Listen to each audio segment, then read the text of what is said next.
কারণ এই হিজরতের সাথে তো ইসলামের বিপ্লব, ইসলামের এই জয় অবস্থান, ইসলামের এই গণবিপ্লব, ইসলামের এই যে গণজাগরণ তো হয়েছে হিজরতের পর থেকে। সেজন্য আমরা হিজরতকে স্মরণ করব হিজরি সন হিসাবে। ইরাকের গভর্নর ছিলেন হযরত আবু মুসা আশআরী রাদিয়াল্লাহু তাআলা আনহু। তিনি খুব বড় মাপের একজন সাহাবী ছিলেন, হযরত আবু মুসা আশআরী রাদিয়াল্লাহু তাআলা আনহু। তিনি ইরাকের গভর্নর ছিলেন। তিনি পত্র লিখলেন নবীজি সাল্লাল্লাহু আলাইহি ওয়াসাল্লামের ওয়াফাতের 6 বছর পরে আমিরুল মুমিনিন হযরত সাইয়েদনা ওমর ফারুক রাদিয়াল্লাহু তাআলা আনহু ছিলেন পুরা অর্ধ জাহানের বাদশা। তিনার নিকট পত্র লিখলেন যে আমিরুল মুমিনিন, আমাদের একটি স্বতন্ত্র, আমাদের একটি নির্ধারিত মুসলমানদের একটি আরবি একটি পঞ্জিকা প্রয়োজন, যেটার মাধ্যমে আমরা আমাদের প্রশাসনিক যে কাজগুলা করব, আমাদের রাষ্ট্রীয় যে কাজগুলা করব, যে কাজ কারবার হবে, সালিশ বিচার হবে, বিভিন্ন কাজ হবে, যেন আমরা এটা লিপিবদ্ধ করে রাখতে পারি। এই পত্র পেয়ে হযরত সাইয়েদনা ওমর রাদিয়াল্লাহু তাআলা আনহু, মদিনার তৎকালীন সময়ের সিনিয়র সাহাবী যিনারা ছিলেন হযরত ওসমান বিন আফফান রাদিয়াল্লাহু তাআলা আনহু, হযরত সাইয়েদনা আলী রাদিয়াল্লাহু তাআলা আনহু সহ সিনিয়র সাহাবীদেরকে নিয়ে পরামর্শ বৈঠক বসলেন। পরামর্শ চাইলেন যে আমাদের তো একটি স্বতন্ত্র একটি ক্যালেন্ডার প্রয়োজন।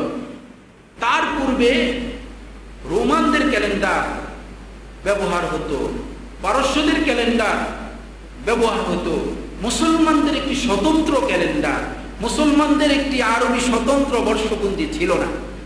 না থাকায় এই পত্র পেয়ে এটার গুরুত্ব বুঝতে পেরে হযরতে ওমর রাদিয়াল্লাহু তাআলা আনহু তৎকালীন সময়ের মদিনার সিনিয়র সাহাবীদেরকে নিয়ে পরামর্শ বসলেন।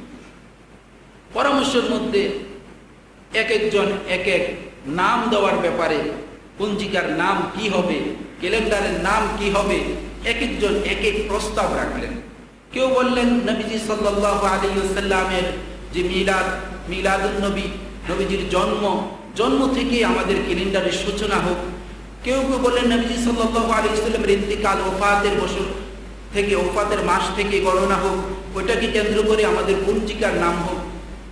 এক একজনে একে এক মত দিলেন খুব জোরালো ভাবে, খুব দীপ্ত কণ্ঠে। হযরত সাইয়েদনা আলী রাদিয়াল্লাহু তাআলা আনহু তিনি বললেন, হিজরতকে সামনে রেখে, হিজরতের ইতিহাস ঐতিহ্যকে স্মরণ রেখে আরবি নববর্ষ যদি করা হয় তাহলে ভালো হবে।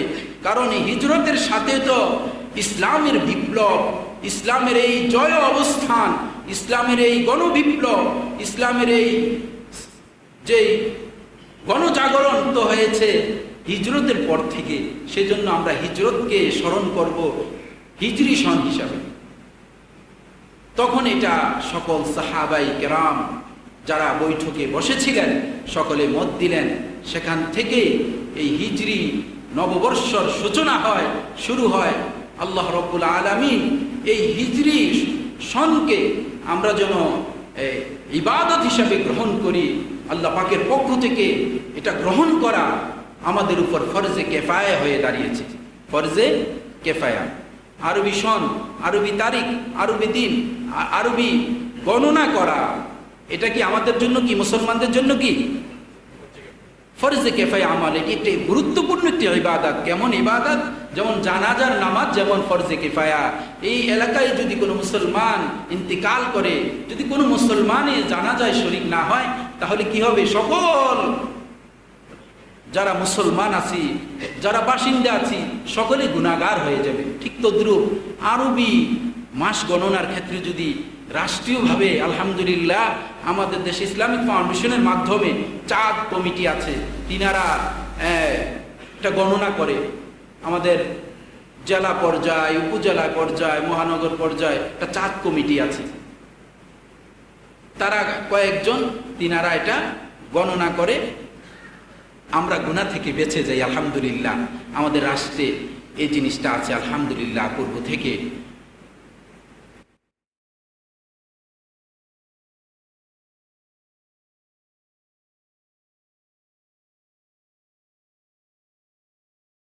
মুহররম মাস, আজকে আরবি নববর্ষের প্রথম দিবস, প্রথম দিন। আবার আজকে আইয়াম, সৈয়দুল আইয়াম, সপ্তাহের শ্রেষ্ঠতম দিবস। আলহামদুলিল্লাহ, আলহামদুলিল্লাহ, আলহামদুলিল্লাহ। ইংরেজি নববর্ষ বলে তো আমরা জেনে ফেলতাম, বাংলা নববর্ষ হলেও আমরা সকলেই জানতাম।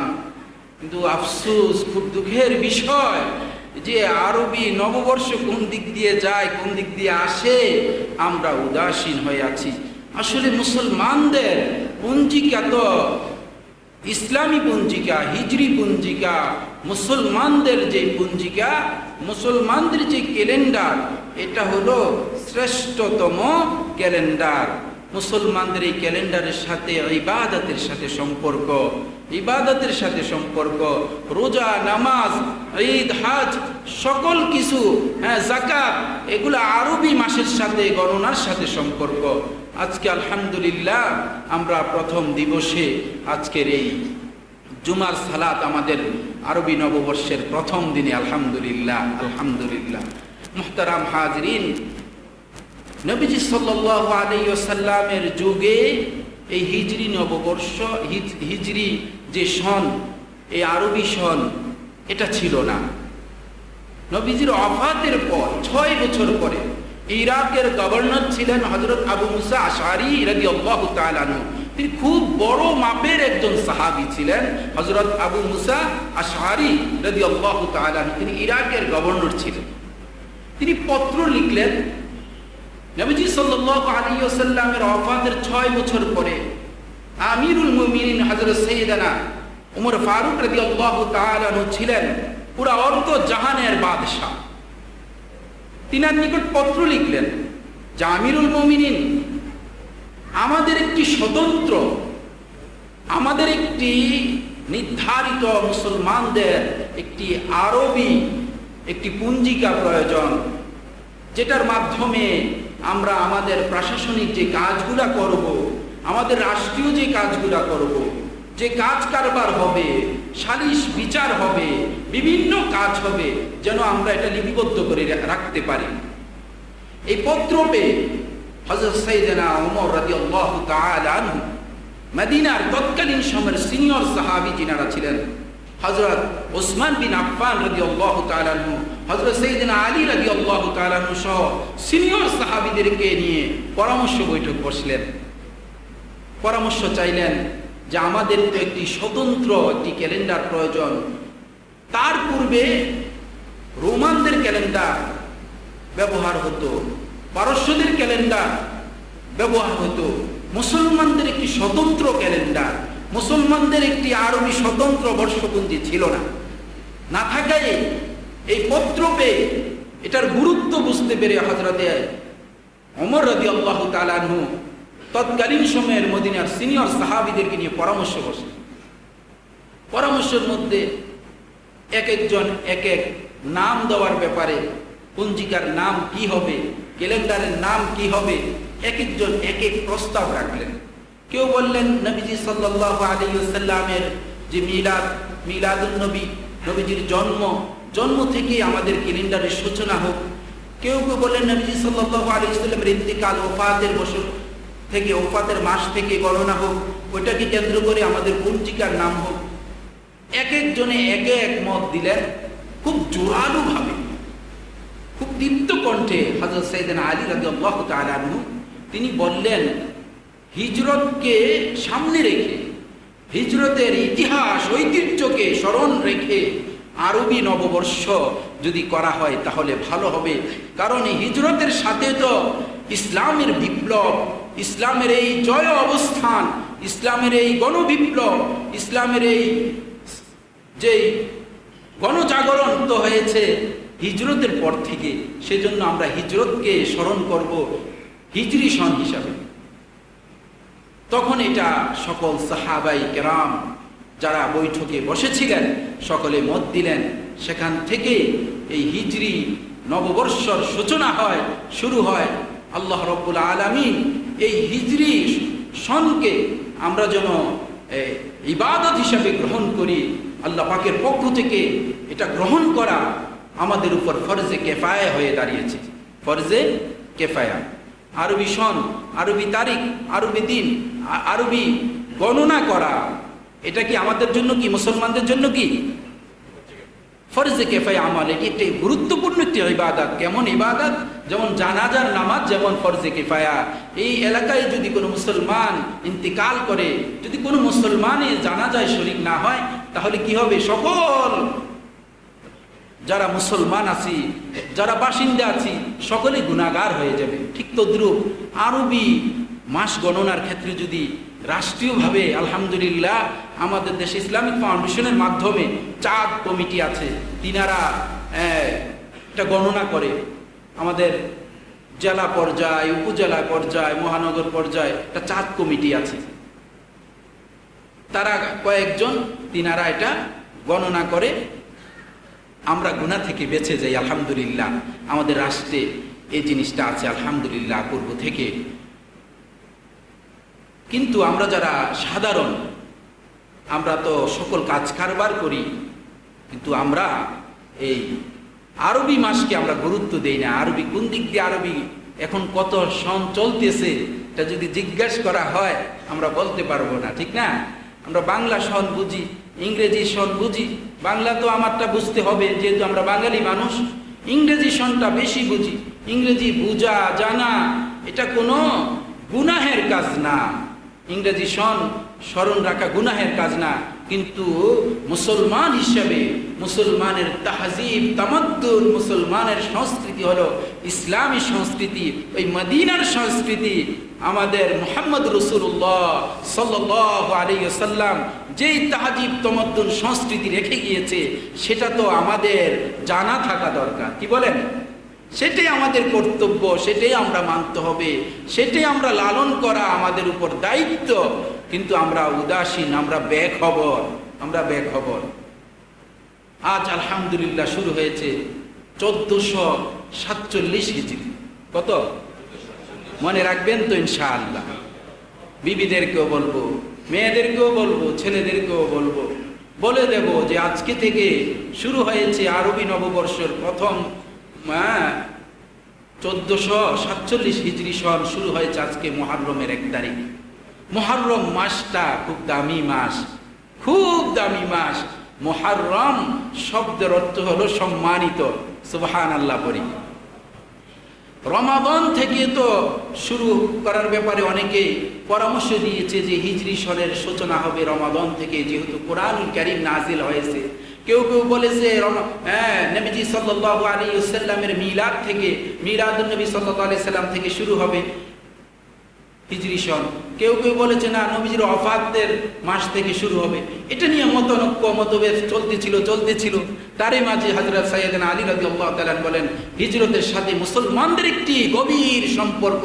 এই হিজরতের মাধ্যমে নবীজি সাল্লাল্লাহু আলাইহি ওয়াসাল্লামের এই বিশাল ইসলামের এই সাইলাব, বিশাল ইসলামের এই বিস্তর, মুসলমানরা সারা বিশ্বের মধ্যে দাঁড়িয়েছে। মুসলমানদের আল্লাহু আকবার স্বাধীনতা উন্মোচন হয়েছে। একমাত্র হিজরতের মাধ্যমে। হিজরতের পরেই তো এত কিছু হয়েছে ইসলামের। সেজন্য হিজরতকে আমরা স্মরণ করব, সেজন্যই হিজরি সন নাম রাখা হয়েছে। আর তারই মাঝে কোন মাস থেকে শুরু করবে গণনা, তা শুরু হয়েছে মুহররম থেকে। কারণ মুহররম একটি সম্মানিত মাস। কেমন সম্মানিত মাস? যে মাস সম্পর্কে কোরআনুল কারীমে আয়াত নাজিল হয়েছে। শুধু তাই নয়, 4টি যে সম্মানিত মাস, তার চেয়ে সবচাইতে অন্যতম প্রধান আকর্ষণ হলো মুহররম মাস। মর্যাদা মণ্ডিত রমাদানের পরে হাদিস শরীফের মধ্যে নবীজি সাল্লাল্লাহু আলাইহি ওয়াসাল্লাম বলেন, আফযালুস সিয়ামি বা'দা রমাদান শাহরুল্লাহিল মুহররম আও কামা ক্বালা আলাইহিস সালাতু ওয়াস সালাম। রমজানের রোজা রাখার পর সর্বশ্রেষ্ঠ রোজা আল্লাহর মাস মুহররমের রোজা। কোন মাস? শাহরুল্লাহ। নবীজি বলছেন শাহরুল্লাহিল মুহররম। মুহররম মাসটা হলো আল্লাহর মাস। কার মাস? আল্লাহর মাস। অন্য দিনগুলা, অন্য মাসগুলা সবগুলাই আল্লাহ পাকের সৃষ্টি, সবগুলাই আল্লাহ পাকের দেওয়া নিয়ামত আমাদের জন্য। কিন্তু কিছু কিছু দিবস, কিছু কিছু রজনী স্পেশাল আমাদের কি আল্লাহ তাআলা দিয়েছে কিনা? যেমন নিসফু মিন শাবান, এই যে শবে বরাতের রজনী, লাইলাতুল কদর, কদরের রজনী, 2 ঈদ, হ্যাঁ হজ, এই দিবসগুলা স্পেশাল না আমাদের জন্য? স্পেশাল। ঠিক তেমনি মুহররম মাসটা একটি স্পেশাল মাস, সুবহানাল্লাহ বলি, একটি বরকতময় মাস, একটি ফজিলত মণ্ডিত মাস, সবচাইতে রমাদান শরীফের পরে শ্রেষ্ঠতম মাস, করি না সুবহানাল্লাহ। এই মাসে বেশি বেশি করে ইবাদত করতে হবে। নবীজি সাল্লাল্লাহু আলাইহি ওয়াসাল্লাম রমাদান শরীফের পরে, রোজার মাসের পরে সবচেয়ে বেশি রোজা রেখেছেন নফল রোজা মুহররম মাসে। মুহররম মাসে বেশি বেশি রোজা রেখেছেন। মুহররমে বেশি রোজা রাখবো, মুহররমে বেশি কি রাখবো? রোজা রাখবো। হাদিস শরীফের মধ্যে আছে মুহররমের 10 তারিখ, 9 তারিখ, 10 তারিখ অথবা 11 তারিখ, অর্থাৎ 2টা রোজা রাখা। কয়টা রোজা রাখা? 2টা রোজা। মুহররমের কয়টা রোজা বলেন না? মুহররমের রোজা কয়টা? 2টা রোজা। নবীজি সাল্লাল্লাহু আলাইহি ওয়াসাল্লাম হিজরতের পরে মদিনায় গেলেন, গিয়ে দেখতেছে মদিনার ইহুদিরা রোজা রাখছে মুহররমের 10 তারিখ। কয় তারিখ? জিজ্ঞেস করলো, তোমরা কিসের রোজা রেখেছো? আজকে মুহররমের 10 তারিখের রোজা। এই দিনে আমাদের হযরতে মূসা আলাইহিস সালাম তিনি নীল নদ পাড়ি দিয়েছিল, যে নীল নদের বিজয় হয়েছিল। নীল নদে মুসলমানদের কি হয়েছিল?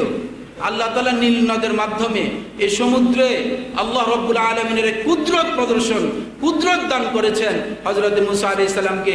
এটাকে অনুসরণ করে আমরা এই দিনের শুকরগুজার হিসাবে আমরা রোজা রাখি। মদিনাবাসীর এই কথা শুনে বলতেছে, তোমাদের চেয়েও আমাদের অধিকার আরো বেশি, তবে আমরা এদিন একটা রাখবো না, এই দিনকে উপলক্ষ করে 2টা রাখবো। মুসলমানরা কয়টা রাখবে?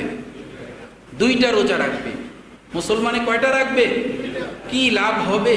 নবীজি বলেন, আমি আল্লাহর কাছে আশা করতেছি পূর্বের 1 বছরের কবিরা সগীরা গুনাহসমূহ আল্লাহ রব্বুল আলামিন মাফ করে দিবে, এবং পরবর্তী 1 বছরের গুনাহ আল্লাহ রব্বুল আলামিন মাফ করে দিবে। সুবহানাল্লাহ।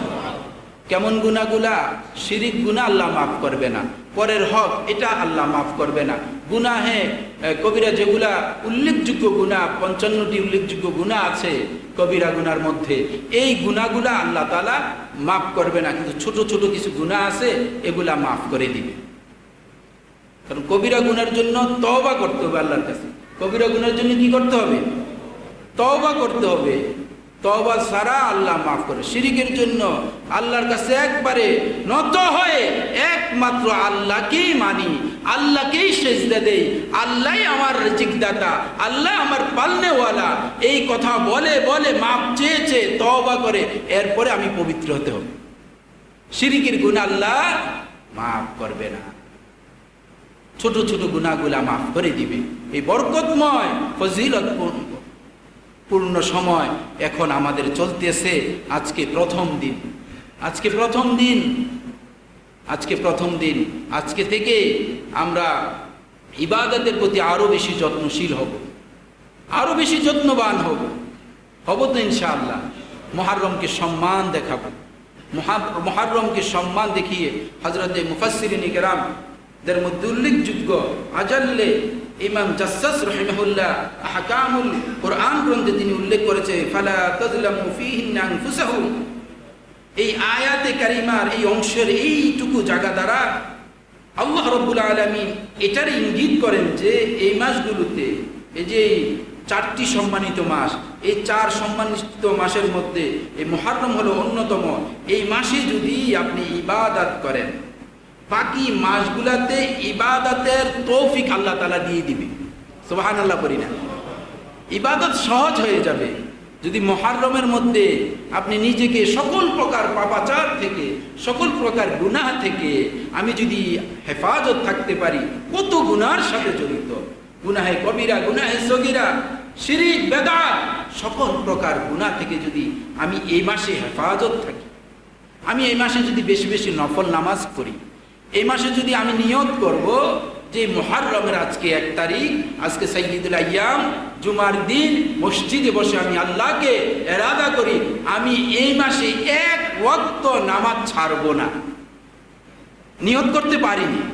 বাকি মাসগুলা আল্লাহ রাব্বুল আলামিন আশা করতেছি নবীজির হাদিস এবং কোরআনুল কারীমের এই আয়াতে কারিমা ফালা তাজলামু ফিহিন্না আনফুসাকুম, এক মুফাসসির, বড় মুফাসসির ইমাম জাসসাস রাহিমাহুল্লাহ, তিনি আহকামুল কোরআন গ্রন্থে উল্লেখ করেন যে এই কথা দ্বারা এটাই আল্লাহ তাআলা বোঝাচ্ছে যদি এই মাসের মধ্যে একটু বেশি ইবাদত করি, ইবাদতের প্রতি যত্নশীল হই, আগামী যে মাসগুলো আসবে সেগুলা আমল করা সহজ হয়ে যাবে। সুবহানাল্লাহ। করব তো ইনশাআল্লাহ। এই মুহররমকে সম্মান করব। মুহররম শব্দের অর্থেই সম্মানিত। এই মাসকে আমরা সম্মান করব তো ইনশাআল্লাহ। মা বোনদেরকেও জানিয়ে দেব অন্য মাসে কত গুনার সাথে জড়িত, বেপরদার গুনাহ, স্যাটেলাইটের গুনাহ, নগ্ন ছবি দেখার গুনাহ, এটা বেশি চলে যুবক শ্রেণীর মধ্যে। যুবক ভাইদের প্রতি অনুরোধ থাকবে, মুহররমকে সম্মান দিয়েছে নবীজি। মুহররমের এই সম্মান সম্পর্কে আল্লাহ আমাদেরকে আদেশ করেছেন। আমরা আল্লাহ পাকের এই হুকুম, নবীজি সাল্লাল্লাহু আলাইহি ওয়াসাল্লামের এই সম্মানের সাথে আমরা একমত পোষণ করে আমরা একজন মুসলমান, আমরা মুসলমানের সন্তান, আমরা আল্লাহু আকবার, আমরা ঈমানদার, আমাদের নবী মুহাম্মদুর রাসূলুল্লাহ সাল্লাল্লাহু আলাইহি ওয়াসাল্লাম, আমরা এই মাসকে সম্মান করব। এই মাসে বেশি বেশি করে আমল করব তো ইনশাআল্লাহ। মুহতারাম হাজিরিন, তাহলে আমরা এই মাসের এই আজকের এই সংক্ষিপ্ত আলোচনা থেকে আমরা জানলাম মুহররম হিজরি সনের প্রথম মাস। মুহররমের 1 তারিখ আরবি নববর্ষের প্রথম দিন, হলো চন্দ্র মাসের হিসাব রাখা, এটা মুসলমানদের জন্য ফরজে কিফায়া।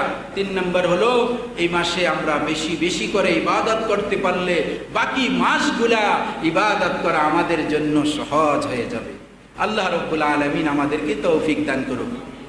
সকলে জোরে পড়ি আমিন। ওয়া আখিরি দাওয়ানা আলহামদুলিল্লাহি রাব্বিল আলামিন।